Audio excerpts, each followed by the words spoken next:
मी Sai Surendra Thakur Desai, Sai Konkan product या नावाने माझा गेली 8 वर्ष मी व्यवसाय करते आहे। कोकणची अस्सल चव हे माझं ब्रीदवाक्य आहे। या माझ्या व्यवसायामध्ये पहिला व्यवसाय आहे, मी कोकण प्रॉडक्ट करते।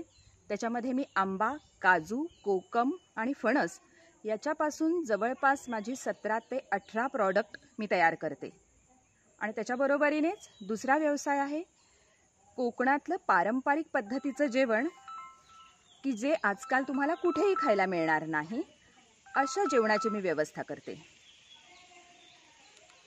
माझे 5 क्लायंट्स असे आहेत: कळके ग्रुप, जोशी ब्रदर्स, कोटी भास्कर, सॅटर्डे क्लबचे बरेच मेंबर, आणखीन चंद्रशेखर टिळक, अनेक अमेरिका, कॅनडा, ऑस्ट्रेलियामध्ये माझी उत्पादनं जातात। मी करत असलेल्या उत्पादनांमध्ये तुम्हाला मूळ चवीची आणि पारंपरिक पद्धतीने केलेलीच उत्पादनं मिळतील, अत्यंत खात्रीशीर पद्धतीने। तर तुम्हाला माझ्यासाठी कोणाचाही रेफरन्स तुम्हाला द्यायचा असेल तर माझं नाव नक्की सुचवा। सई कोकण प्रॉडक्ट, सई ठाकूर देसाई, रत्नागिरी।